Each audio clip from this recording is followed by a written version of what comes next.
Dear student, स्वागत है आप सभी का हमारी ऑनलाइन क्लास प्रतियोगिता संसार में। आज का हमारा अध्ययन विषय है CG set paper 2 geography model answer की विथ एक्सप्लेनेशन। आज का हमारा फर्स्ट क्वेश्चन है, निम्न में से किस स्थान पर गहन अभिवहन कोहरा पाया जाता है? ऑप्शन ए है ग्रांड बैंक, ऑप्शन बी है आर्कटिक महासागर, ऑप्शन सी है भारत के पश्चिमी तट और ऑप्शन डी है महान झील। तो इसका आंसर है ग्रांड बैंक। अब इसकी व्याख्या भी देख लेते हैं। जो ग्रांड बैंक है ये न्यू फाउंडलैंड में स्थित है, यानी कि अमेरिका का जो पश्चिमी तट वाला क्षेत्र है वहां पर। यहाँ पर क्या होता है, जो गर्म जलधारा गल्फ स्ट्रीम और ठंडी जलधारा लेब्राडोर आपस में आकर के मिलते हैं और ये इसकी स्थिति है। ये क्या है, आपका गल्फ स्ट्रीम है और ऊपर से जो आ रहा है ये लेब्राडोर की धारा है, ये आपस में आकर के मिलते हैं और यहाँ पर क्या होता है, एक घना कोहरा का निर्माण होता है। ठीक, तो इसका आंसर ग्रांड बैंक है। फिर चलते हैं अगला क्वेश्चन में। क्वेश्चन आगे पीछे हो सकते हैं क्योंकि इसमें जैसे जैसे व्याख्या मिला है उसी के अनुसार इसको अपलोड किए हैं, क्योंकि बहुत सारे स्टूडेंट हैं जिनको परेशानी रहता है या संदेह रहता है कि ये सही होगा कि नहीं, इस वजह से व्याख्या के साथ लेकर के आए हैं। तो चलिए स्टार्ट करते हैं। सुनामी निम्नलिखित में से किन कारण से पैदा होता है? ऑप्शन ए ज्वार भाटा, ऑप्शन बी चक्रवात, ऑप्शन सी अंतः समुद्री भूकंप और ऑप्शन डी है प्लेट विवर्तनिकी। तो इसका सटीक आंसर जो है वो है ऑप्शन सी है। जो समुद्र है या सागर है उसके अंदर क्या होता है, किसी कारणवश जैसे कि प्लेट विवर्तनिकी हो गया या अन्य प्रकार की किसी प्रकार की घटना हो गया समुद्र के अंदर, तो उसमें क्या होता है, कंपन उत्पन्न होता है और तीव्र कंपन उत्पन्न होता है तो क्या होता है, सुनामी उत्पन्न हो जाती है। तो उसका मुख्य जो कारण होता है वो है अंतर समुद्री भूकंप, जिससे सुनामी जो है उत्पन्न होता है। फिर अगला क्वेश्चन है, ज्वार भाटा की उत्पत्ति के संबंध में हैरिस द्वारा प्रतिपादित सिद्धांत का नाम क्या है? ऑप्शन ए स्थैतिक तरंग सिद्धांत, ऑप्शन बी प्रगामी तरंग सिद्धांत, ऑप्शन सी संतुलन सिद्धांत और ऑप्शन डी है गतिक सिद्धांत। तो इसका आंसर जो है वो है स्थैतिक तरंग सिद्धांत। ये हैरिस द्वारा प्रतिपादित है। अब इसका व्याख्या भी देख लीजिए। बाकी का जो स्थैतिक तरंग सिद्धांत है इसको अप्रगामी तरंग सिद्धांत के भी नाम से जानते हैं और हैरिस ने इसे 1928 में दिया है। फिर आता है जो प्रगामी तरंग सिद्धांत आप देखे हैं, इसको विलियम हेवल्स ने दिया है और ये 1833 में दिए हैं। फिर है संतुलन तरंग सिद्धांत या साम्यावस्था सिद्धांत, इसे न्यूटन ने दिया है 1687 में। और फिर है गतिक सिद्धांत, तो इसे लाप्लास ने दिया है 1755 में। फिर अगला क्वेश्चन चलते हैं। फिर है निम्नलिखित में से युग्म को सुमेलित कीजिए, यानी कि इसको मैच करना है हमें। फर्स्ट है विश्व आर्द्र दिवस, सेकेंड है विश्व जल दिवस, सी है विश्व बाघ दिवस और डी है विश्व ओजोन दिवस। तो इसको मैच कर लेते हैं। विश्व आर्द्र दिवस कब मनाया जाता है? तो जो विश्व आर्द्र दिवस है वो 2 फरवरी को मनाया जाता है, तो ये राइट है आपका। फिर है विश्व जल दिवस, तो ये कब मनाया जाता है? ये आपका गलत है, ये 22 मार्च को मनाया जाता है, तो ये आपका गलत है। फिर है विश्व बाघ दिवस 29 जुलाई को मनाया जाता है। ओजोन दिवस 16 सितंबर को मनाया जाता है, यानी कि इसमें से कौन सा सुमेलित सही है? ए सी डी। ए सी डी कहाँ पर है? ऑप्शन डी आपका राइट है। ठीक, तो अब इसका व्याख्या भी देख लीजिए। ये विश्व आर्द्र दिवस 2 फरवरी को मनाया जाता है। विश्व जल दिवस ये 22 मार्च को मनाया जाता है, जो कि वहां पर 20 दिया हुआ है। ठीक, तो ये 22 मार्च को मनाया जाता है। विश्व बाघ दिवस जो है 29 जुलाई को और ओजोन दिवस जो है वो 16 सितंबर को। फिर अगला क्वेश्चन में चलते हैं। यह पारिस्थितिक तंत्र में आहार श्रृंखला के अंतर्गत पोषण स्तर को व्यवस्थित कीजिए, यानी कि हमें पोषण स्तर है उसको व्यवस्थित करना है। फर्स्ट में है स्वपोषित, मांसाहारी, मानव और शाकाहारी। तो इसको व्यवस्थित करते हैं। सबसे पहले कौन सा आता है? स्वपोषित, यानी कि उत्पादक रहता है, तो ये क्या हो जाएगा? फर्स्ट हो जाएगा। इसके बाद कौन सा आता है? शाकाहारी आता है, जो हरे पेड़ पौधों को खाते हैं उसको क्या बोलते हैं? शाकाहारी। तो ये क्या हो जाएगा आपका? सेकेंड हो जाएगा। इसके बाद कौन सा आता है? जो शाकाहारी है, जीव जंतु उनको खाने वाला, वो कौन होता है? मांसाहारी होता है, यानी कि ये तीसरे नंबर पर। इसके बाद कौन होता है? सर्वाहारी होता है। तो मानव क्या करता है? वो हरी साग सब्जी भी खाता है और जीव जंतु को भी खाता है। तो मानव क्या है? वो एक सर्वाहारी है, जो हरी पेड़ पौधे भी खाता है और मानव स्वयं मानव को भी खा जाता है, ऐसा भी है। तो ये जो मानव है वो लास्ट में आएगा, यानी कि चौथे नंबर में आएगा। तो इसका ऑप्शन देख लीजिए 1 4 2 3। कहाँ पर से ऑप्शन देख लेते हैं? 1 4 2 3, यानी कि आंसर ये सी हो गया राइट। ठीक, अब इसका व्याख्या देख लेते हैं। ये देखिए, सूर्य से क्या होता है? सौर किरण आता है, इससे प्रकाश संश्लेषण करके क्या करता है, ये हरे पेड़ पौधे अपना भोजन बनाते हैं। फिर हरे पेड़ पौधे को कौन वो करता है, बकरी वगैरह जो गाय वगैरह है ये शाकाहारी उपयोग करते हैं। अब शाकाहारी को कौन खाता है, ये शेर वगैरह जो मांसाहारी है वो खाते हैं। अब ये जो बकरी वगैरह है शाकाहारी है, और ये जो विभिन्न प्रकार के जीव जंतु वगैरह है उनको कौन खाता है, मानव खा देता है। तो इसी वजह से मानव को इसको लास्ट में रखा गया है, क्योंकि मानव जो है वो शाकाहारी और मांसाहारी दोनों है, इसी वजह से उसको सर्वाहारी की श्रेणी में रखा जाता है। इस वजह से ये क्या है, स्वयं पोषी प्रथम आ गया हरे पेड़ पौधे, फिर शाकाहारी आ गया बकरी गाय वगैरह जो भी है एग्जाम्पल में, फिर तीसरे में कौन सा जाएगा, मांसाहारी हो जाएगा, फिर सर्वाहारी। ठीक, फिर अगला क्वेश्चन में चलते हैं। निम्नलिखित में से किसकी शुद्ध प्राथमिक उत्पादक सबसे अधिक होता है, या उत्पादकता सबसे अधिक होता है।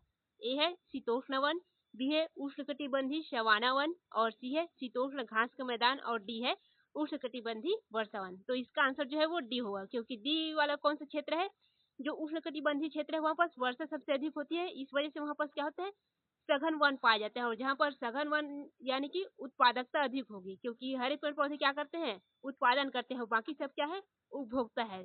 तो उष्णकटिबंध में क्या होता है, सबसे अधिक सघन वन पाए जाएंगे तो उत्पादन भी वही अधिक होगा। अब बात कर लेते हैं शीतोष्ण घास का मैदान। तो घास के मैदान में क्या होता है, शीतोष्ण घास का मैदान कहीं कहीं पर पाया जाता है, कहीं कहीं पर नहीं पाया जाता, और यहाँ पर क्या होता है, उत्पादन कम हो जाता है, क्योंकि शीतोष्ण घास के मैदान में उतना निर्भरता नहीं होता। जिसे उष्णकटिबंधीय सवाना वन, ये भी शीतोष्ण घास के मैदान के बराबर ही है। फिर शीतोष्ण वन, तो ये उष्णकटिबंधीय वर्षा वन की तुलना में कम होता है ये तीनों, इस वजह से इसका सटीक आंसर कौन सा हो जाएगा, डी हो जाएगा, क्योंकि यहाँ पर सघनता अधिक है और उत्पादकता भी अधिक है। फिर है अगला क्वेश्चन, निम्नलिखित में से कौन सा रामसर कन्वेंशन के अंतर्गत आर्द्र भूमि नहीं है। ऑप्शन ए है दीपोर झील, ऑप्शन बी चिल्का झील, ऑप्शन सी डल झील, और ऑप्शन डी है लोकटक झील। तो इसमें आपका सही आंसर कौन हो जाएगा, ये डल झील है, क्योंकि बाकी सब जो है वो आर्द्र भूमि कन्वेंशन में सम्मिलित है। अब इसका व्याख्या भी देख लीजिए कब कब सम्मिलित किए गए हैं।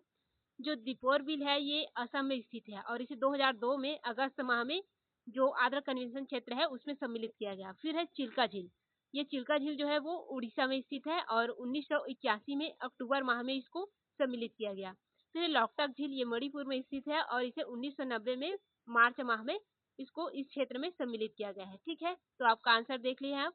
फिर अगला क्वेश्चन चलते हैं, निम्नलिखित में से किसने सर्वप्रथम पारिस्थितिकी निकेतन की अवधारणा प्रस्तुत की है। ऑप्शन ए है चार्ल्स एटलन, option B J Grinnell, option C E Haeckel, option D EP Odum. तो इसका जो आंसर है वो है बी ऑप्शन, जी ग्रिगेल ने। अब इसका व्याख्या भी देख लेते हैं। जोसेफ ग्रिगेन इसका पूरा नाम है, और ये अमेरिकी पारिस्थितिकीविद है, और इन्होंने ही जो पारिस्थितिक आला यानी कि पारिस्थितिक निकेतन का जो सिद्धांत है वो दिया था 1917 में। ठीक, फिर अगला चलते हैं क्वेश्चन में। फिर मैच क्वेश्चन आ गया, इसमें फर्स्ट सूची में मैंग्रोव क्षेत्र दिया हुआ है, सेकंड सूची में राज्य दिया हुआ है, इसको हमें मिलाना है। तो जो भितरकनिका है, फिर है क्या है कुंडापुर, फिर वेम्बनाड और पिछावरम। फिर सेकंड में दिया हुआ है सूची में तमिलनाडु, ओडिशा, कर्नाटक, केरल। तो ये जो भितरकनिका है ये कहाँ पाया जाता है, ये भितरकनिका जो है वो ओडिशा में स्थित है। ठीक है, इसके बाद जो है कुंडापुर कहाँ है, ये कर्नाटक में है, और वेम्बनाड कहाँ है, ये केरल में है। ठीक, और जो पिछावरम है ये तमिलनाडु में है, यानी कि इसका आंसर कौन हो जाएगा, ए का 2, बी का 3, ये वाला इसका आंसर है। ठीक है, ऑप्शन बी इसका आंसर है। अब इसकी व्याख्या भी देख लीजिए। भितरकनिका जो है ओडिशा राज्य में स्थित है, फिर कुंडापुर जो है वो कर्नाटक में है, वेम्बनाड जो है वो केरल में, और जो पिछावरम है वो तमिलनाडु में है। इसमें आप एक चीज से पकड़ सकते थे, जो वेम्बनाड झील है वो कहाँ पर है, केरल में। तो इससे आप इसको अगर पा जाते तो ये आपका वही करेक्ट हो जाता है। ठीक, फिर अगला क्वेश्चन चलते हैं, ये भी सुमेलित कीजिए है। इसमें एक तरफ भूगोल वेक्टर है, दूसरी तरफ उसकी सिद्धांत है। भूगोल वेक्टर का नाम लिख लेते हैं। फर्स्ट है वान थ्यूनेन, अल्फ्रेड वेबर, क्रिस्टालर और फिलब्रिक्स। फिर इधर सेकेंड में है समावेशी पदानुक्रम सिद्धांत, केंद्र स्थल सिद्धांत, औद्योगिक अवस्थिति सिद्धांत और कृषि अवस्थिति सिद्धांत। तो वान थ्यूनेन द्वारा कौन सा सिद्धांत दिया गया है, इसके द्वारा दिया गया है कृषि अवस्थिति सिद्धांत। फिर अल्फ्रेड वेबर ने कौन सा सिद्धांत दिया है, उन्होंने दिया है औद्योगिक अवस्थिति सिद्धांत। किस नाम से जानते हैं उसको, न्यूनतम परिवहन लागत सिद्धांत के नाम से भी जानते हैं अल्फ्रेड वीवर के सिद्धांत को। ठीक है, तो ये हो गया थर्ड। फिर क्रिस्टालर ने कौन सा सिद्धांत दिया है? ये केंद्र स्थल सिद्धांत दिया है। फिर ग्रिप्स ने कौन सा सिद्धांत दिया है? ये समावेशी पदानुक्रम सिद्धांत दिया है। तो ए का कौन सा जाएगा? ए का 4, यानी कि ए ऑप्शन आपका राइट है। ठीक, अब इसका व्याख्या देख लीजिए। सॉरी, इसका व्याख्या ऐड नहीं कर पाए हैं। फिर नेक्स्ट क्वेश्चन चलते हैं। 2011 की जनगणना के अनुसार निम्नलिखित राज्यों की जनसंख्या घटते क्रम में सही है। अब इसको 2011 की जनगणना के अनुसार इसको घटते क्रम में व्यवस्थित करना है हमको, यानी कि अधिकतम से न्यूनतम में जाना है। ऑप्शन ए है महाराष्ट्र, बिहार, पश्चिम बंगाल, मध्य प्रदेश, राजस्थान। ऑप्शन बी है बिहार, पश्चिम बंगाल, महाराष्ट्र, मध्य प्रदेश, राजस्थान। ऑप्शन सी है पश्चिम बंगाल, महाराष्ट्र, बिहार, राजस्थान, महाराष्ट्र, बिहार, राजस्थान, मध्य प्रदेश। ऑप्शन डी है महाराष्ट्र, पश्चिम बंगाल, बिहार, राजस्थान, मध्य प्रदेश। तो इसका आंसर कौन सा हो जाएगा? आंसर ए है। सबसे अधिक कहाँ पर है? उत्तर प्रदेश में, महाराष्ट्र, बिहार, पश्चिम बंगाल, मध्य प्रदेश और राजस्थान। इसकी व्याख्या भी देख लीजिए, आंकड़ा के साथ लेकर के आए हैं, इसमें जनसंख्या भी देख लेंगे। सबसे अधिक जनसंख्या कहाँ पाया जाता है? उत्तर प्रदेश में। तो उत्तर प्रदेश इसमें दिया हुआ है, तो इसको अभी कट कर दीजिए। इसके बाद कौन सा पाया जाता है? महाराष्ट्र में सेकेंड नंबर है, सबसे अधिक जनसंख्या महाराष्ट्र में सेकेंड नंबर में, तो महाराष्ट्र इसमें दिया है। इसके बाद कौन सा आता है? बिहार का आता है तीसरे में। चौथा में कौन है? पश्चिम बंगाल है। और पांचवें में मध्य प्रदेश है। इसके बाद छठवें में कौन है? तमिलनाडु है, तमिलनाडु इसमें नहीं दिया है। और सातवें नंबर में है राजस्थान। इस प्रकार आपका ऑप्शन ए राइट है। ठीक, फिर अगला चलते हैं। निम्नांकित में से किस राज्य में वर्ष 2011 में अनुसूचित जनजातियों की संख्या देश में सर्वाधिक है?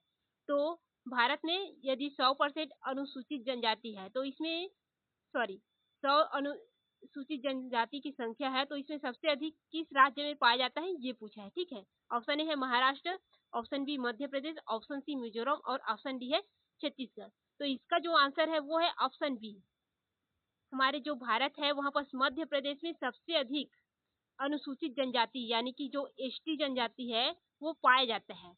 और इसको घुमा के भी पूछ सकते थे, इसको राज्य के क्षेत्र में अनुपातिक पूछते, तो अनुपातिक पूछने पर ये मिजोरम आता है, क्योंकि मिजोरम में क्या है, यहाँ की कुल जनसंख्या का सबसे अधिक प्रतिशत जो है वो एसटी है। इस वजह से यदि अनुपातिक पूछता तो मिजोरम आ जाता, और इसमें कुल जनसंख्या सबसे अधिक कहाँ पाया जाता है ये पूछा है, इस वजह से यहाँ पर मध्य प्रदेश आया है। अब इसकी व्याख्या भी देख लीजिए ताकि कोई आपको कंफ्यूजन ना हो। ठीक, ये देख लीजिए। अब इसका वितरण के आधार पर यहाँ पर पूछा है कि अनुसूचित जनजाति की कुल जनसंख्या सबसे अधिक कहाँ पाया जाता है, तो ये पाया जाता है मध्य प्रदेश में सबसे अधिक। यहाँ पर 152 लाख 3 पाया जाता है, इतना यहाँ पर पाया जाता है। ठीक, तो ये हो गया इसके वितरण के आधार पर जो अभी पूछा है। और क्वेश्चन को यदि क्षेत्र के जनसंख्या के अनुपात में पूछ देता है, यानी कि इतना क्षेत्र है, इसमें जितना भी जनसंख्या है उसका कितना प्रतिशत ये जनजाति है, तो इसके आधार पर पूछता है, तो इसमें सबसे पहले मिजोरम आ जाता है, क्योंकि लक्षद्वीप आता है। लक्षद्वीप में कितना है? 94.8% जो जनसंख्या है वो क्या है? एसटी के है। इसके बाद मिजोरम में 94.4% जनसंख्या जो है एसटी के है। तो आपका इसको आप लोग स्क्रीनशॉट कर लेंगे ताकि क्वेश्चन अगले बार कहीं ऐसा पूछ दे तो हो सकता है, तो आप इसको भी ध्यान में रखेंगे कि जनसंख्या सर्वाधिक पूछता है तो इस आधार पर, और अनुपातिक के आधार पर सर्वाधिक पूछेगा तो ये वाला आंसर आता है। ठीक, तो अगला क्वेश्चन में चलते हैं। भारत में 2011 में लिंगानुपात का औसत क्या था? तो ये देखिए, यहाँ पर ऑप्शन ए दिया है 940, ऑप्शन बी दिया है 927, ऑप्शन सी है 932 और ऑप्शन डी है 946। तो इसमें से कोई भी नहीं है, क्योंकि 2011 के अनुसार लिंगानुपात कितना था भारत में? प्रति 1000 पुरुष पर कितना? 943। ठीक, ये था लिंगानुपात। लेकिन इसमें क्या दिया है? इसमें कोई भी ऑप्शन इसमें से नहीं दिया है। तो ये ऑप्शन आप वो लोग जो आंसर किया आएगा उसमें वो कर सकते हैं, या व्यापन द्वारा इसकी वो कर दिया जाएगा। ठीक है, तो इसका व्याख्या भी देख लीजिए। ये देखिए, 2001 में जो लिंगानुपात था भारत में वो 933 था, और 2011 में जो हुआ वो प्रति 1000 पुरुष में 943 है। ठीक, फिर अगला क्वेश्चन में चलते हैं। विकास ध्रुव सिद्धांत की अवधारणा निम्नलिखित में से किसकी है? ऑप्शन ए स्मिथ की, ऑप्शन बी पेरॉक्स की, ऑप्शन सी हेगस्टेन की, ऑप्शन डी मेडल की। तो इसका जो आंसर है वो है पेरॉक्स की। जो पेरॉक्स महोदय है उन्होंने विकास ध्रुव सिद्धांत दिया है, और इस विकास ध्रुव सिद्धांत का परिवर्तन किसने किया है? विकास रूप सिद्धांत का जो परिवर्तन है वो बाउडविले ने किया है। ठीक, तो इसका आंसर कौन सा है? ऑप्शन बी है। फिर अगला क्वेश्चन में चलते हैं। अधिवास भूगोल उन सुविधाओं से संबंधित है जिन्हें मानव किसी क्षेत्र के दखल करने की प्रक्रिया के दौरान बनाता है। यह परिभाषा किसने दी है? Option A KH. Stone, option B GT. Jordan, option C Jeans Ruins और ऑप्शन डी है सी.एफ. कोहन ने। तो इसका आंसर जो है वो डी है। सी.एफ. कोहन महोदय है जिन्होंने ये परिभाषा दी है। इसका व्याख्या ये नहीं कर पाए हैं क्योंकि ये जो परिभाषा है वो बुक की वजह से नहीं मिल पाया है। ठीक है, तो अगले क्वेश्चन में चलते हैं। जनसंख्या भूगोल के संस्थापक कौन है? जनसंख्या भूगोल का जो संस्थापक है वो है जी.टी. श्रीवास्तव। ये आपके पीजी के बुक में मिल जाएगा और या आप पढ़े भी होंगे। फिर अगला क्वेश्चन में चलते हैं। अगला क्वेश्चन है संसाधन होते नहीं वरन बन जाते हैं। ये आप लगभग 6वीं से पढ़ते हुए आ रहे हैं, तो इसका आंसर आप सभी को पता होगा। संसाधनों का यह कार्यात्मक सिद्धांत किसने प्रस्तुत किया है? ऑप्शन ए है Zimmerman, option B Ackerman, option D Firey, option C Firey, option D कौन है? Bruce Mitchell. तो इसका आंसर कौन है? जिमरमैन ने। इन्होंने ही कहा था कि संसाधन होते नहीं वरन बन जाते हैं। ठीक, फिर अगले क्वेश्चन में चलते हैं। अल्फ्रेड वेबर के सिद्धांत के अनुसार उद्योग उस स्थान पर स्थापित होता है जहां पर क्या होता है? ऑप्शन ए दिया है अधिकतम लाभ का हो, ऑप्शन बी है सस्ते श्रमिक उपलब्ध हो, ऑप्शन सी है न्यूनतम परिवहन लागत हो और ऑप्शन डी है मशीन आपूर्ति का केंद्र हो। तो इसका जो आंसर है वो है ऑप्शन सी। जो अल्फ्रेड वेबर का जो सिद्धांत है औद्योगिक अवस्थिति सिद्धांत, वो न्यूनतम परिवहन लागत सिद्धांत के नाम से भी जाना जाता है, लीस्ट एफर्ट थ्योरी के नाम से। तो ये आपका जो है ऑप्शन सी राइट है। और अगले क्वेश्चन में चलते हैं। निम्नलिखित कथन पर विचार कीजिए। फर्स्ट है 2011 की जनगणना के अनुसार केरल सबसे अधिक साक्षरता वाला राज्य है, ये राइट है। फिर सेकेंड है 2011 की जनगणना के अनुसार राजस्थान सबसे कम साक्षरता वाला राज्य है, ये गलत है। सबसे कम साक्षरता वाला राज्य राजस्थान नहीं है, बिहार है। ठीक, फिर है ऑप्शन सी दिया है 2011 की जनगणना के अनुसार छत्तीसगढ़ में साक्षरता का प्रतिशत 70 से अधिक है, ये राइट है। इसका व्याख्या भी दिखाएंगे आपको अभी। तो आंसर कौन सा जाएगा? 1 और 3, यानी कि 1 और 3, ऑप्शन सी इसका राइट है। अब व्याख्या भी देख लीजिए, कोई डाउट न रहे। ये देखिए, केरल में 2011 की जनगणना के अनुसार सबसे अधिक साक्षरता दर है 94%। ठीक है, इसके बाद है छत्तीसगढ़ में। तो छत्तीसगढ़ में 2011 के अनुसार कितना साक्षरता दर है? 70.3% है, यानी कि 70% से अधिक है, 0.3 आ गया है। ठीक है, इसके बाद है सबसे कम कहाँ पर साक्षरता है? उसमें क्या बताया है? राजस्थान। राजस्थान नहीं है, वो बिहार है, जहाँ पर 63.82% क्या है? साक्षरता दर है, यानी कि सबसे कम है यहीं पर। फिर अगला क्वेश्चन में चलते हैं। किसी कारिक प्रदेश की निम्नलिखित में से कौन सा मुख्य लक्षण है? कारिक प्रदेश का पूछा है, कार्यात्मक प्रदेश का लक्षण कौन सा है? फर्स्ट है समरूपता, बी है कारिकता संबंध, सी है आर्थिक विकास का स्तर और डी है भविष्य में विकास की संभावना। तो कार्यात्मक प्रदेश की जो लक्षण है वो कौन सा होता है? कार्यों के आधार पर होता है। तो इसमें ऑप्शन बी आपका राइट है। आपको स्पष्ट हो देखते ही समझ में आ गया होगा कि कारिक प्रदेश क्या होता है? कार्य को दर्शाता है। समरूप प्रदेश किसको दर्शाता है? ये आपके लक्षणात्मक हो जाता है। ठीक है, फिर अगला क्वेश्चन चलते हैं। सूची को सुमेलित करना है इसमें हमें। सूची 1 ये है और सूची 2 ये है। इसमें संसाधन का वर्ग दिया हुआ है और उसकी सारणी दिया हुआ है, वस्तु। ठीक है, इसमें फर्स्ट है अक्षय एवं अपरिवर्तनीय संसाधन। अक्षय मतलब जो कभी समाप्त नहीं होता। ठीक है, तो ये कौन सा हो जाता है? सौर ऊर्जा, ये फर्स्ट हो जाएगा, यानी कि ए का 1 हो जाएगा। ठीक, फिर क्या है? अक्षयशील अनुप्रयोजनीय संसाधन, तो ये कौन सा हो जाएगा? अक्षयशील मतलब क्षयशील, यानी कि समाप्त हो जाने वाला, जो कभी एक बार प्रयोग होने के बाद क्या हो जाता है? अनुप्रयोग हो जाता है, उसको उपयोग नहीं कर सकते, तो वो कौन सा हो जाता है? कोयला हो जाएगा। तो बी का ऑप्शन 4। फिर है क्षयशील किंतु पुनः प्रयोजनीय संसाधन, तो ये कौन सा हो जाएगा? ये तांबा है। तांबा क्या हो जाता है? एक बार उपयोग करने के बाद पुनः हम उसको उपयोग कर सकते हैं मेल्ट करके। तो ये क्या है? क्षयशील है, लेकिन पुनः उसका उपयोग हम कर सकते हैं दूसरे चीज में। ठीक, इसके बाद क्या है? अनुरक्षणीय एवं नव्यकरणीय संसाधन, तो ये क्या होता है? मृदा की उर्वरकता। मृदा की उर्वरकता समाप्त होने के बाद फिर से हम उसकी उर्वरकता बढ़ा सकते हैं, उसमें वृक्षारोपण वगैरह करके। ठीक है, या जो आपके बायोलॉजिकल जो है वो कृत्रिम खाद वगैरह बनाते हैं, उसके स्थान पर हम लोग अपना जैविक खाद वगैरह का प्रयोग करके उर्वरकता उसकी बढ़ा सकते हैं। तो ये क्या हो जाएगा, ऑप्शन बी हो जाएगा। इसका आंसर कौन सा हो जाएगा, ए का 1, बी का 4, यानी कि ऑप्शन सी इसका राइट आंसर है। अब इस अगला क्वेश्चन में चलते हैं।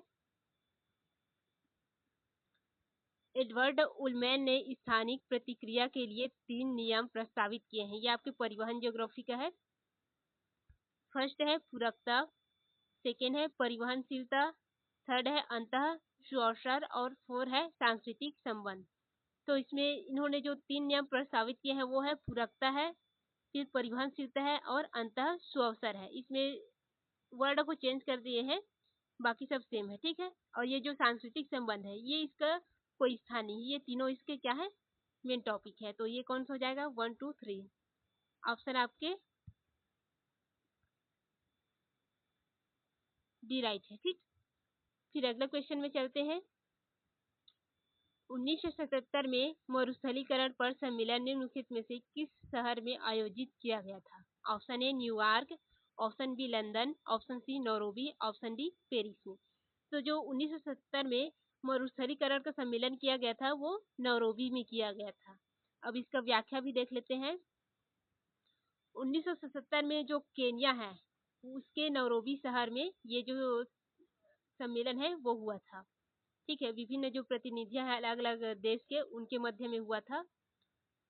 फिर अगला क्वेश्चन है, प्राकृतिक परिस्थिति तंत्र में ऊर्जा प्रवाह के बारे में निम्नलिखित में से कौन सा कथन सत्य नहीं है, यानी कि आपको गलत कथन का पहचान करना है।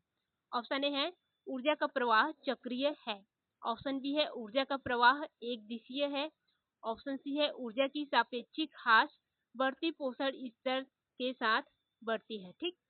ऑप्शन डी है ऊर्जा प्रवाह बहुदिशात्मक नहीं है। तो इसका आंसर जो है वो है 1 है, ऊर्जा का प्रवाह चक्री है यह। तो आपका ऑप्शन जो ए है वो गलत है, क्योंकि जो ऊर्जा का प्रवाह होता है वो क्या होता है, एक दिशा में होता है और हमेशा सीधा होता है।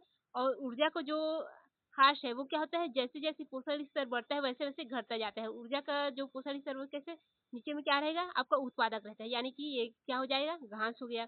अब इसके ऊपर क्या रहेगा, जो शाकाहारी होते हैं वो होते हैं, फिर मांसाहारी होते हैं, फिर सर्वाहारी होते हैं। तो ऊर्जा क्या होता है, यहाँ पर 100% रहेगा, जो उत्पादक है वहां पर हरी पेड़ पौधे हैं। इसके बाद क्या होता है, ये 10% ही ट्रांसफर होता है। तो यहाँ पर 10% ट्रांसफर हुआ यहाँ का, और 90% क्या हो गया, लॉस हो गया। अब ये जो 10% है इसका 10% यहाँ पर ट्रांसफर होगा। अब ये जो 10% यहाँ पर आया है इसका 10% यह ट्रांसफर हो गया, यानी कि बढ़ती जो पोषण स्तर है उसके साथ क्या होता है, जो ऊर्जा है वो भी क्या होता है, बढ़ ह्रास होती जाती है। उसका ह्रास दर क्या होती है, बढ़ती जाती है। जैसे जैसे ये बढ़ेगा उसका ह्रास होना भी बढ़ता जाता है, यानी कि ये कम होते ही जाता है, कम होते ही जाता है, यानी कि ह्रास भी इसका बढ़ता है, ठीक। ये हो गया। फिर ऑप्शन डी है इसका ऊर्जा प्रवाह बहुदिशात्मक होता है, गलत है, ये एक दिशा में होगा। ये क्या होता है, उत्पादक से इधर से ऐसे होके ये बढ़ते जाएगा, इसे यहाँ पर आके समाप्त हो जाएगा, फिर से स्टार्ट होता है यहीं से, ठीक। तो ये क्या हो जाएगा, इसका बहुत जो चक्रीय है ये इसका गलत है। तो ऑप्शन इसमें सत्य नहीं है, मतलब ये आपको क्या हो जाएगा, इसका राइट है। इसका व्याख्या भी देख लीजिए। ये है आपका ऊर्जा प्रवाह वाला पिरामिड, ठीक है। ये क्या हो जाता है, यहाँ पर 100% रहता है आपका उत्पादक के पास जो ऊर्जा होता है। अब ये क्या होगा, स्तर इसका बढ़ते जाएगा, जैसे जैसे ये बढ़ते जाएगा इसका स्तर ऊर्जा प्रवाह का, ये क्या हो जाएगा, बढ़ते ऊर्जा प्रवाह के साथ इसमें ह्रास होते जाएगा, यानी कि कमी आती जाएगी, क्योंकि इसका सिर्फ 10% यहाँ पर ट्रांसफर होता है, 10%। तो अब 10% के 10%, फिर उस कम 10% का 10%, इस प्रकार से इसमें ट्रांसफर होगा। तो ये क्या हो जाएगा, जैसे जैसे इसका लेवल बढ़ेगा वैसे वैसे ही इसमें ह्रास होती जाएगी, यानी कि उसकी कमी होने में बढ़ोतरी हो जाएगी, यानी कि जैसे ये कम होते ही जा रहा है, कम होते ही जा रहा है, कम होते ही जा रहा है, यानी कि उसके ह्रास में वृद्धि होती है। ये हो गया। तो आज का इतना ही, आगे जो है कल अध्ययन करेंगे।